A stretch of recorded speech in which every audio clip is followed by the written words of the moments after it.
H2SO5 पढ़नी है। तो भाई ब्रीदिंग जब आप करोगे तो ब्रीदिंग में आपकी एयर इनफ्लो और आउटफ्लो कैसे हो रही है, वो प्रेशर के डिफरेंस की वजह से हो रही है। अब आपको ये बात समझ आएगी, जब आप ब्रीद इन कर रहे हो तो अब पता नहीं इसको क्या कहते हैं, अंतड़ियां नहीं, अंतड़ियां तो इंटेस्टाइन होता है, डायफ्राम, डायफ्राम। तो डायफ्राम ऊपर नीचे हो रहा है रामदेव बाबा के जैसे, ठीक है।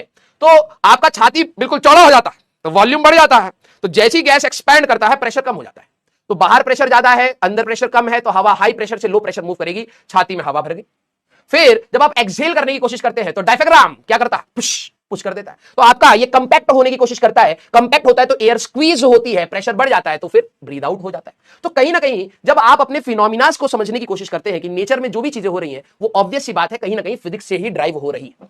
तो सर हमने चैप्टर 1 में फिजिक्स क्यों नहीं बात करी, मैथ्स की क्यों बात करी? मैंने कहा the study of whole world या नेचर की अगर आप बात करें that is your physics and the whole universe is written in the language of mathematics. अगर आपको उन फिजिक्स के लॉस को समझना है तो आपकी मैथमेटिक्स स्ट्रांग होनी चाहिए, तब आप जाकर के बहुत अच्छे से फिजिक्स को समझ सकते हैं। अब बात आ रही है, हम लोग स्टार्ट करेंगे अपनी फिजिक्स में फिजिकल क्वांटिटीज से। ध्यान सुनना, PQ, PQ means physical quantities. अब मैं डेफिनेशन भी लिखाता चलूंगा, एग्जांपल भी लूंगा। कोई भी ऐसी चीज जिसको आप इंस्ट्रूमेंट से नाप सकते हैं, फिजिकल इंस्ट्रूमेंट से नाप सकते हैं, इमोशनल इंस्ट्रूमेंट से नहीं। कोई कहे सर हमारे ना ब्रेकअप हो गया, हमें बहुत दर्द हो रहा, तो तुम्हारा दोस्त आया कि रुको भाई बचपन में हम ना डॉक्टर खेले, तो हमारा पास एक प्लास्टिक का एक ऐसा एंटीना है, अभी हम लगाएंगे तुम्हारी छाती पे, तुम बताना कितना दर्द, अभी नाप के बता देंगे। ये तुम्हारा कोई इंस्ट्रूमेंट नहीं है 2 कौड़ी का, ठीक है। तुम कहोगे भैया अभी हम बताएंगे तुम्हारा इमोशनल टर्मोइल कितना हुआ है, दिमाग में कितना लोचा हो रहा है। ये इंस्ट्रूमेंट की बात नहीं कर रहा जो तुम फर्जी बचपन में बनाते थे, ठीक है। तुम लकड़ी से टेम्परेचर नाप देते थे बचपन में। दीदी हमें बुखार हुआ है, तो दीदी लाई पेन, जिससे होमवर्क करना था, वो पेन अपने भाई के मुंह में डाली पड़ी है, वो बैठा हुआ है, और दीदी करियो हो हाँ बुखार तो हुआ है। 2 कौड़ी का डॉक्टर खेल करके डॉक्टर के सपने बनाए और अब नीट में फंस चुके हो तुम, ठीक है। हम लोग जब फिजिकल क्वांटिटीज की बात कर रहे हैं तो ऐसी क्वांटिटीज जिनको हम लोग इंस्ट्रूमेंट से नाप सकते हैं उनको हम कहते हैं फिजिकल क्वांटिटीज। सर जैसे आप लोगों ने 10वीं क्लास में भाई साहब कोहराम मचा रखा था, याद करिए। आप लोग करंट नापने के लिए आपको एक डिवाइस बताया गया था, एमीटर बताया गया था, हाँ। तो ammeter is a device which measures the current. तो करंट हमारे लिए एक फिजिकल क्वांटिटी हुई, वो उसका इंस्ट्रूमेंट हुआ, ठीक है। अब याद करिए आपको बुखार हुआ, आप थर्मामीटर यूज करते थे। आप क्या यूज करते थे, अभी ये लिखना नहीं, अभी समझा रहा हूं। आप थर्मोमीटर यूज करते थे, तो दिस इज मेजरिंग टेम्परेचर। तो टेम्परेचर आपके लिए क्या हो गई, एक फिजिकल क्वांटिटी हमारे पास हो गई। यस, अब जरा यहां पे समझना, आप लोगों ने वोल्टेज नापा होगा 10वीं क्लास में, तो ये आया आपका वोल्ट मीटर, है ना। आप लोग लेंथ नापने के लिए आपके पास एक स्केल होगा। सर नहीं सर, वो स्केल लेंथ नापने के लिए तो कभी यूज हुआ ही नहीं, टीचर आकर के हाथ पे मार दे रहा है। तो टीचर को यूज करना नहीं आता, तुम्हें तो आता ही है, हाँ या ना। तो जो लेंथ नापने के लिए आप यूज कर रहे हैं अपना क्या कहते हैं स्केल, दैट इज योर, ये हो गई हमारे पास फिजिकल क्वांटिटी। अब प्रेशर नापने के लिए प्रेशर गॉज होता है, स्पीड नापने के लिए ओडोमीटर होता है, बहुत सारे हमारे पास डिवाइसेस हैं जिससे आप चीजों को नाप सकते हैं। वेइंग मशीन, जो आप खड़े हो जाते हैं तो आपको पता लगता है आपका कितना मास है, वैसे तो वो वेट बताना चाहिए, लेकिन ठीक है अभी के लिए आप मास को भी नाप सकते हैं। आपके पास टाइम को नापने के लिए, आपके पास टाइम को नापने के लिए घड़ी है, हाँ सर, तो वॉच आपका इंस्ट्रूमेंट हो गया, फिजिकल क्वांटिटी ये हो गई। तो फिजिकल क्वांटिटी क्या होती है, any quantity which can be measured using physical instrument, that is called a physical quantity. तो ये सारी की सारी आपकी क्या कहलाती हैं बेटा, फिजिकल क्वांटिटी कहलाती हैं, और ये सारे उसके हो गए इंस्ट्रूमेंट्स। तो देखो भाई, ये वाला चैप्टर थोड़ा सा स्टार्टिंग में थ्योरेटिकल रहेगा, उसके बाद इतना हाईली कंसेप्चुअल हो जाएगा, तो आपको स्विच करना पड़ेगा। पहले को लगेगा यार थ्योरी थ्योरी थ्योरी थ्योरी, अचानक से भाई साहब जैसे ही मैं इस वाले पार्ट पर आऊंगा, यहां पर जैसे ही कन्वर्जन ऑफ यूनिट्स आएगा, ये वाला टॉपिक जैसे ही आएगा, तुम्हें लगेगा ये चैप्टर खड़ाक से पलट गया, अचानक से ये पलट जाएगा। तो बिल्कुल ध्यान से सुनते हुए चलना। पहला मैं आप सभी लोगों को सवाल दे रहा हूं, ठीक है। ये तुम्हारी बंदर जैसी शक्ल हमेशा डाउट में ही है, और ये मैं बिल्कुल अपने आप को चैट जीपीटी को बोला मेक अ स्मार्टेस्ट टीचर, उसने बनाया। मैंने कहा मेरे से कम है लेकिन काम चल जाएगा। To understand universe do we need to measure things, yes और नो? सारे बच्चे मुझे जवाब बताइए, सारे बच्चे मुझे जवाब बताइए कि अगर मेरे को यूनिवर्स को समझना है तो मुझे क्या चीजों को नापना पड़ेगा। फॉर एग्जांपल, इस वायर में करंट कितना जा रहा है, तो मुझे इसको नापना पड़ेगा। कोई बोले कि भाई मेरे को बुखार हो गया, तो टेम्परेचर मुझे नापना पड़ेगा। कोई बोले मेरी हाइट कितनी है, तो मुझे नापना पड़ेगा। सारे बच्चे बताना, टू अंडरस्टैंड, ये लिखना नहीं है बस समझना है, to understand universe do we need to measure things, yes और नो?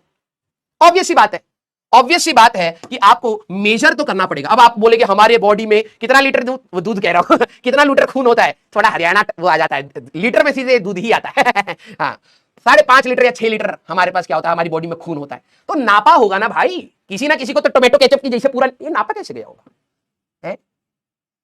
ऐसा तो नहीं है ना भाई साहब, कुछ खतरनाक डॉक्टर हुए, डेड बॉडी आ चुकी है। अब हर कोई पूछता है हमारी बॉडी में खून तो है ही, हाँ, तो अब ये कितना खून होता है एक बॉडी में? 5 से 6 लीटर। नापा कैसे गया? ऐसा तो नहीं है भाई साहब, ये डेड बॉडी आ चुकी है भाई, यहां पर खोपड़ी में पंचर करा, और जैसे केचप का पैकेट होता है ना वाला, जहां पर तुम साइड में से फाड़ देते और फिर आखिरी बूंद तक केचप निकाला जाता है, ऐसे पिचका पिचका के, ऐसे तो नहीं नापा कि भाई साहब इसको पिचकाओ, यहां से खून निकाला, खोपड़ी में से निकल रहा है, फिर आखिरी तक बिल्कुल ऐसे तो नहीं नापा गया है? होता है, कोई नापने का तरीका होगा उनका भी, है ना, हमें क्या लेना देना। हाँ, चलिए कोई दिक्कत नहीं। अब देखो भाई, तुम इंजीनियर से पढ़ोगे तो पहला थॉट तो मेरे दिमाग में ऐसा ही आएगा, ठीक है, तो मैं सिर्फ तुम्हें फिजिक्स पढ़ा रहा हूं। कुछ दिनों के बाद अर्चना मैम और तुलिका मैम भाई साहब मेरे अगेंस्ट होने वाली है कि ये भाई साहब हम बायो सुधारने की कोशिश कर रहे हैं, ये इंसान उल्टा ही सिखा के जा रहा है, ठीक है। भाई अब मैं हूं इंजीनियर, मेरे को कोई बोलेगा कि भाई इस गिलास में कितना पानी है, तो मैं नीचे फेंकूंगा, फिर मैं इसका वॉल्यूम नापने की कोशिश करूं, तो उस इंसान की बॉडी में कितना खून है, तो मेरे को तो ऐसे ही लग रहा है केचप के जैसे सैचे में से निकाला जाता है वैसे निकाला गया, राइट, हो भी सकता है। The things we measure require instrument, obvious बात है भाई साहब, तुम जैसे लोग तो बिना इंस्ट्रूमेंट के भी नाप दोगे, है ना, जैसे कई आप में से कई सारे खतरनाक बच्चे वो डिस्टेंस को टाइप, भाई कितना दूरी हो, कितनी दूरी पर हो, भाई मैं 1 घंटा दूर हूं। 1 घंटा दूर, ये क्या कह रहा है? अब ऐसे अगर आप हो तो ऑब्वियस सी बात है आपको फिजिक्स तो कठिन लगेगी। किसी ने पूछा भाई तुम कितना दूरी में हो, घर से कितना दूर हो, पापा ने पूछा भाई कितना दूर हो तुम घर से, पापा मैं 15 मिनट दूर हूं। 15 मिनट दूर हो, ये क्या था? ये तो समय बता दिया तुमने। ऑब्वियस सी बात है, अगर दूरी पूछी जाएगी तो दूरी को नापने के लिए कोई इंस्ट्रूमेंट होगा ना, तुम तो मनगढ़ंत हो, हाँ या ना? यस।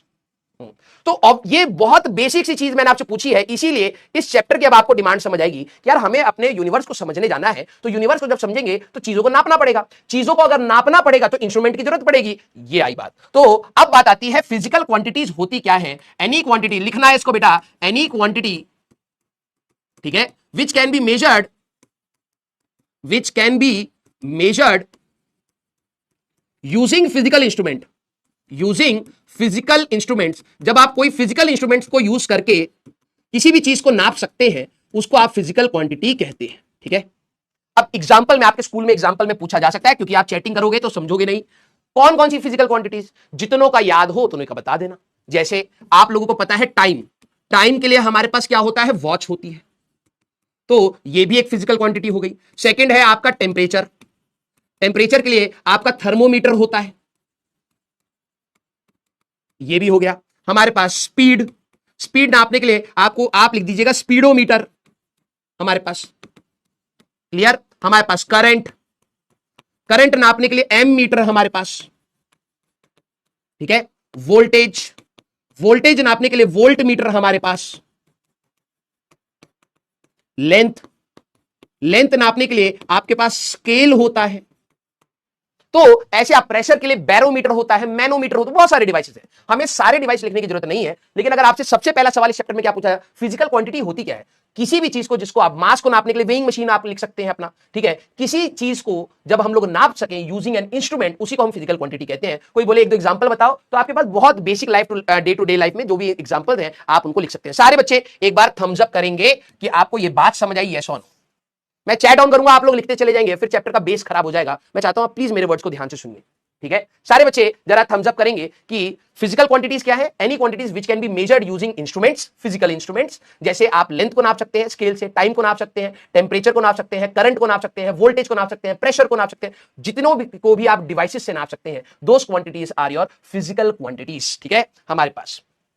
क्लियर, सारे बच्चे इसको लिखिए, और लिखने के बाद एक बार थम्स अप करिए कि क्या आपको ये बात समझ आई। आपके वीडियो पर thumbs up and thumbs down आ रहा होगा, प्लीज एक बार इसको लिख दीजिए, ठीक है। हाँ, करो करो करो करो। अरे बाप रे बाप। बेसिक तो सर बिल्कुल क्लियर कर लेंगे। अब देखो प्रॉब्लम क्या आई, मैं इसलिए अब यहां पर चैट बंद कर रखा है so that now you can understand. दुनिया में तो सर करोड़ों फिजिकल क्वांटिटीज हैं।